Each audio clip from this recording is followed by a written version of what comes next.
എന്നെ തടസ്സപ്പെടുത്തിയ മുഖ്യമന്ത്രി സംസാരിക്കില്ല. എന്നെ തടസ്സപ്പെടുത്തിയ മുഖ്യമന്ത്രിയോട് സംസാരിക്കില്ല.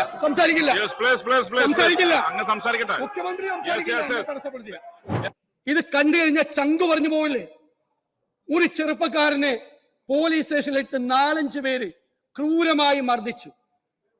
വിഷ്വലിൽ കാണുന്നത് മാത്രമല്ലല്ലോ, കാണാത്ത സ്ഥലത്ത് കൊണ്ടുപോയി ക്രൂരമായി മർദ്ദിച്ചു. ഒരു കുഞ്ഞിനെയല്ലേ നിങ്ങൾ, വല്ലോന്റെ മക്കളല്ലേ, എന്നിട്ട് അതിനെ വന്ന് ന്യായീകരിക്കുകയാണ് നിങ്ങൾ. ഒരു നാണവുമില്ല.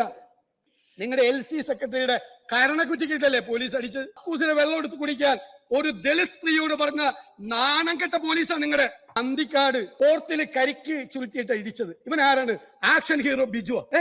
സിനിമയിൽ കാണുന്നത് പോലെ ചെറിയങ്കീഴിൽ പെപ്പർ സ്പ്രേ. നിങ്ങൾ എന്നു മുതലാണ് കരിക്കും പെപ്പർ സ്പ്രേയും പോലീസിന്റെ ആയുധമാക്കി അംഗീകരിച്ചത്? ഈ DYFI-കാരനെ പോലീസ് സ്റ്റേഷനിൽ വെച്ച് തല്ലിക്കൊന്ന കേസ് മുഖ്യമന്ത്രിക്ക് പരാതി കിട്ടിയിട്ടുണ്ടല്ലോ. ഇവിടെ മുഖ്യമന്ത്രിക്ക് പരാതി അയച്ചാന്ന് ചോദിച്ചു.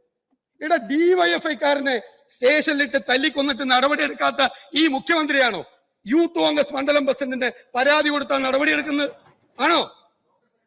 നിങ്ങളുടെ ഇന്റലിജൻസ് സംവിധാനം നിങ്ങളെ ഇതൊന്നും അറിയിക്കുന്നില്ലെങ്കിൽ ആ ഇന്റലിജൻസ് സംവിധാനം പിരിച്ചുവിടത്. അല്ലെങ്കിൽ നിങ്ങൾ ഇത് അറിഞ്ഞുകൊണ്ടാണ് നിങ്ങൾ നടപടിയെടുക്കാതിരിക്കുന്നതെങ്കിൽ ബഹുമാനപ്പെട്ട മുഖ്യമന്ത്രി, ഞാൻ അങ്ങയോട് പറയുന്നു, അങ്ങ് ആഭ്യന്തര വകുപ്പിന്റെ ചുമതല ഒഴിഞ്ഞു പോകണം.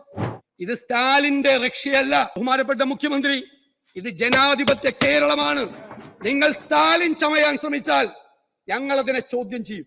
നിങ്ങളുടെ കീഴിലുള്ള പോലീസ് മനുഷ്യ മനസാക്ഷിയെ ഞെട്ടിക്കുന്ന തരത്തിലുള്ള ക്രൂരമായ വൃത്തികേടുകൾ ചെയ്യുമ്പോൾ നിങ്ങൾ എന്റെ മൗനം പാലിച്ചു. നിങ്ങൾ ഈ പോലീസിൽ രാഷ്ട്രീയം കുത്തിക്കയറ്റി പഴയ കാലത്ത് സെൽഭരണം ഉണ്ടായതിന്റെ ഓർമ്മകളിലേക്ക് നിങ്ങൾ കേരളത്തെ കൊണ്ടുപോവുകയാണ്. ഞങ്ങൾ വീണ്ടും വീണ്ടും ആവർത്തിക്കുന്നു, ഇപ്പോൾ പുറത്തു വന്ന കേസുകളിൽ ഉത്തരവാദികളായ ആളുകളെ അവരെ സർവീസിൽ വെച്ചുകൊണ്ടിരിക്കരുത്.